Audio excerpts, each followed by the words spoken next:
Ini adalah salah satu manuskrip Al-Biruni, seorang ilmuwan muslim terkemuka 1000 tahun lalu. Gambar lingkaran yang tertera adalah peta dunia buatannya, yang mungkin mengingatkan Anda pada peta bumi datar. Tapi, benarkah demikian? Peta yang dibuat Al-Biruni ini, termasuk yang di sebelahnya, disebut proyeksi azimutal equidistant. Mungkin Anda bertanya, apa itu peta proyeksi? Secara sederhana, proyeksi peta adalah cara mengubah objek 3 dimensi seperti bumi bulat menjadi representasi 2 dimensi pada bidang datar. Tujuannya adalah memudahkan navigasi, sama seperti mengapa Anda lebih mudah membaca rute di Google Maps yang datar daripada Google Earth yang melengkung. Semua peta yang kita lihat pada dasarnya adalah hasil proyeksi. Peta dunia umum yang terpampang di dinding sekolah atau buku adalah proyeksi Mercator, di mana bumi diproyeksikan ke permukaan silinder. Google Maps juga menggunakan proyeksi ini. Namun, ada banyak jenis proyeksi peta, termasuk proyeksi azimutal. Dalam proyeksi ini, bola bumi diproyeksikan dari satu titik pusat, menghasilkan peta berbentuk lingkaran pada bidang datar. Kegunaannya untuk mengukur jarak secara akurat dari titik pusat lingkaran, dan juga membantu para ahli sinyal radio mengarahkan antena mereka dengan tepat.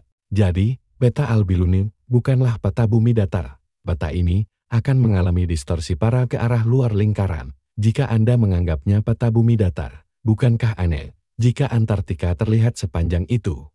Berapa banyak tentara yang dibutuhkan untuk menjaga dinding es sepanjang itu? Jika memang demikian, peta azimutal inilah yang digunakan sebagai logo PBB. Jika Anda berpikir PBB menyembunyikan kebenaran bumi datar, silakan buka dokumen resmi mereka tahun 1946 saat logo itu dirilis. Tertulis jelas, Azimutal Equidistant Projection. Namun, terserah Anda jika masih percaya bumi itu datar. Yang jelas, secara sejarah, peta proyeksi azimut ini pertama kali dibuat oleh Al-Biruni. Kejeniusan Al-Biruni mengukur keliling bumi dengan sebuah gunung. Al-Biruni sendiri bukanlah penganut bumi datar. Buktinya, ia bahkan menghitung sendiri keliling bumi. Sebuah pencapaian luar biasa 1000 tahun yang lalu dengan akurasi kurang dari 1% kesalahan.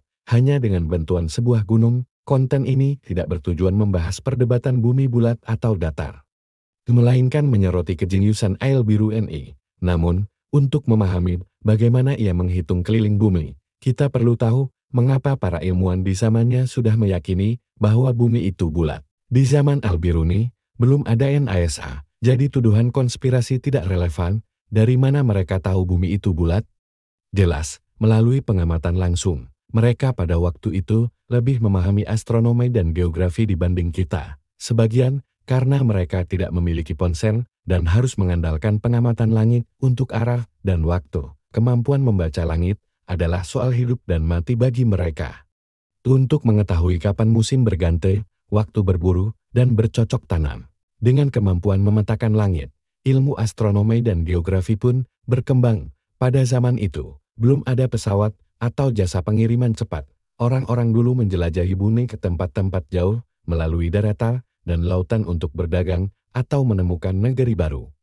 Wajar jika mereka lebih mengenal bumi daripada kita, termasuk menyadari bahwa bumi ini tidak datar. Secara historis, orang-orang pertama yang menduga bumi itu bulat adalah orang-orang Yunani.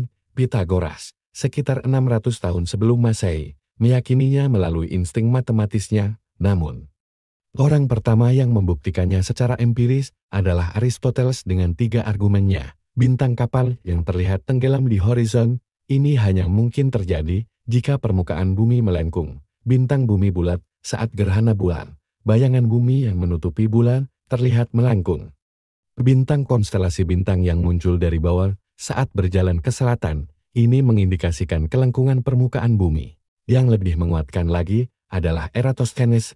Ia membandingkan bayangan di 2 tempat berbeda, sebuah sumur di Sen Mesir yang tidak memiliki bayangan saat matahari tepat di atasnya, dengan tiang di Alexandria, sekitar 800 km jauhnya, yang menghasilkan bayangan pada waktu yang sama.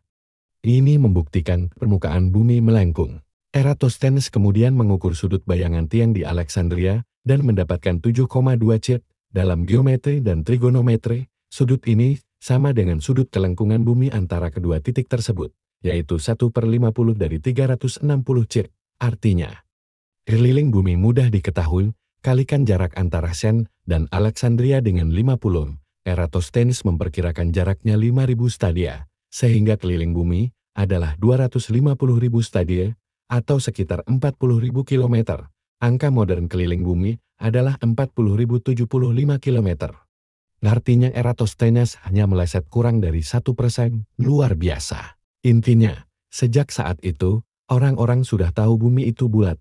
Justru yang menjadi perdebatan bukanlah bentuk bumi, melainkan berapa keliling bumi sebenarnya. Inilah salah satu alasan mengapa Columbus berlayar. Ia tidak berlayar untuk membuktikan bumi itu bulat, karena ia sudah mengetahuinya. Dia ingin membuktikan keliling bumi lebih kecil dari perkiraan Eratosthenes, sehingga ia yakin bisa mencapai Asia dengan berlayar ke barat. Namun, Columbus salah. Ia malah menemukan Amerika. Siapa Al-Biruni? Sang jenius universal. Di antara semua orang yang mencoba menghitung keliling bumi, Al-Biruni adalah yang paling cerdas. Mengapa? Eratosthenes membutuhkan jarak yang sangat jauh dan harus membayar orang untuk mengukurnya di dua tempat. Al-Biruni tidak membutuhkan itu. Ia melakukannya sendiri dan hanya dari satu lokasi. Majalah On SCO tahun 1974 menggambarkan Al-Biruni sebagai sosok jenius universal di Asia yang hidup 1000 tahun lalu. Ia adalah ahli astronomi, sejarawan, ahli tanaman, ahli obat, ahli geologi, penyair, filsuf, matematikawan, ahli geografi, dan seorang humanis. Al-Biruni hidup di masa keemasan Islam, sezaman dengan Ibnu Sina, di bawah dinasti Abbasiyah yang membentang dari India hingga Afrika.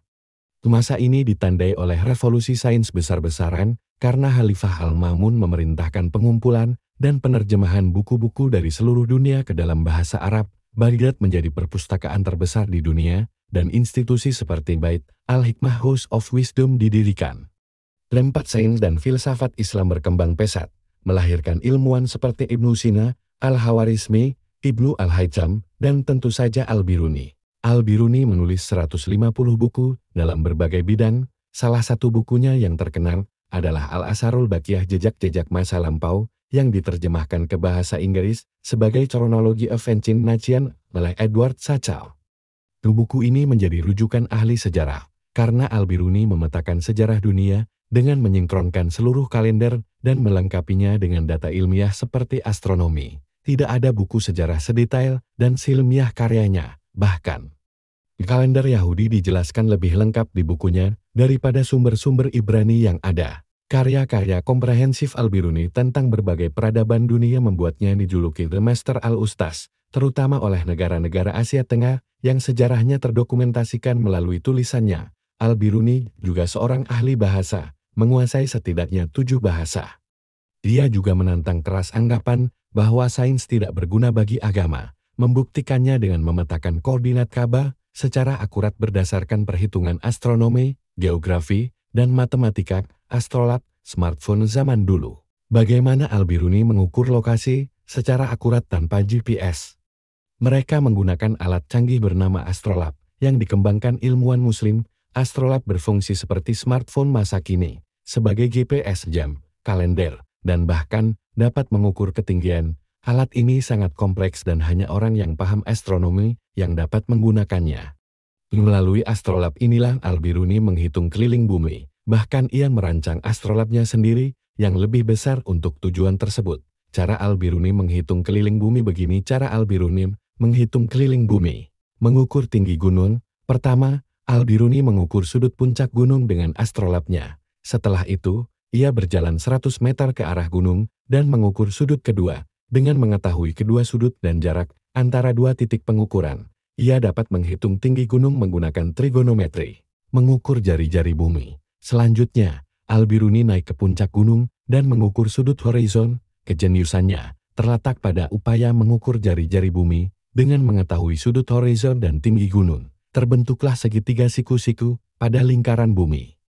Sudutnya akan sama dengan sudut horizon yang diukur tadi. Sisi terpendeknya adalah jari-jari lingkaran bumi, sedangkan sisi terpanjangnya adalah jari-jari lingkaran bumi ditambah tinggi gunung yang sudah diketahui. Dengan rumus trigonometri, ia dapat menemukan jari-jari bumi, menghitung keliling bumi. Setelah jari-jari bumi diketahui, ia tinggal memasukkannya ke rumus keliling lingkaran 2 times pi times teks jari-jari, dan didapatlah keliling bumi. Berapa nilai keliling bumi yang didapat Al-Biruni? 40.225 km, hanya meleset kurang dari 1% dari angka yang didapatkan hari ini. Itulah kejeniusan Al-Biruni. Poinnya adalah, apa yang dilakukan Al-Biruni hanyalah menerapkan matematika yang telah dipelajari, dan ia mampu memanfaatkannya untuk mengukur sesuatu yang menurut kita tidak dapat diukur. Jika Anda bertanya, apa gunanya menghitung keliling bumi? Salah satu alasannya adalah untuk mengetahui posisi kiblat secara akurat. Jika Anda memahami geometri atau pemetaan, Anda akan mengerti bahwa jarak dan arah suatu tempat tidak selalu akurat jika diukur pada peta datar. Karena itu, Al-Biruni perlu tahu seberapa besar bumi untuk mengukur kelengkungannya dan menentukan arah Ka'bah yang sebenarnya. Semoga dari konten ini, Anda menyadari bahwa sains bukanlah sekadar asumsi, apalagi teori konspirasi, melainkan soal akurasi agar kita dapat mengukur secara pasti apa yang telah menjadi ketetapan ilahi.